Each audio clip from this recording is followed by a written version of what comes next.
அப்பாவி மாதிரி ஒன்றுமே தெரியாமல் மாதிரி இன்னமும் பொம்மை மாதிரி நடந்துக்கிட்டு அவர்களுடைய செயல், அதாவது அவர்களுடைய முகபாவனை, அவர்களுடைய நடைமுறை வேற, அதாவது அவர்களுடைய இந்த தோற்றமெல்லாம் வேற, அவர்கள் செயல் மிக கொடூரமானது. அப்போது இது எங்கே, இது திருமாவுக்கு மட்டும் நடந்த ஒரு அவமரியாதை இல்லை, இது ஒட்டுமொத்த தமிழர்களுக்கும் இது நடந்த அவமரியாதை. அதை திருமா எப்படி வேணாலும் எடுத்துக்க முடியும், ஆனால் அவருடைய நிலை வேற. ஆனால் தமிழர்கள் இதை தங்களை அவமானப்படுத்தியது போல ஒவ்வொரு தமிழரும் உணர வேண்டும்.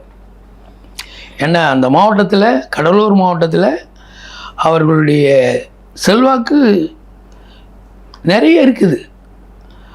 அவர் ஒரு தலைவர் தான், அதை யாரும் இல்லைன்னு சொல்ல முடியாது. இப்போ அவர் திரும்ப ஒரு பரப்புரைக்கு பிரேமலதா வண்டியில் ஏறிக்கிட்டாக்க பிரேமலதா உக்காந்துக்குவாங்க, திரும்ப நின்றுக்கிட்டு பரப்புரை பண்ணுவாரா? இப்போ ஏறிடுறாரு, பிரேமலதாவுடைய அந்த பரப்புரை வாகனத்தில் ஏறிடுறாரு. ஏறி அவங்களுக்காக பரப்புரை செய்யணும்னு போகிறாரு. அப்போது பிரேமலதா உட்காந்துக்குவாங்க, திரும்ப நிற்கணுமா? அவர் கூட்டணி தலைவர்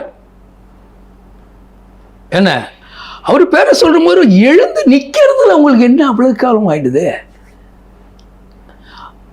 அப்போது அவர்கள் சொல்லிக்கிறது இல்லை, நாங்கள் தெலுங்கர்கள் அப்படின்னு சொல்லிக்க மாட்டாங்க. நாங்கள்லாம் எங்கே சாதி பார்க்குறோம், சாதியெல்லாம் எங்கே இருக்குன்னு சொல்லுவாங்க. ஆனால் 10 வேட்பாளர் வாங்கி 6 வேட்பாளரை சொந்த கவர நாயில் நிறுத்திக்கிட்டாங்களா? அப்போது அவர்கள் சொல்கிறது கிடையாது, செயல்.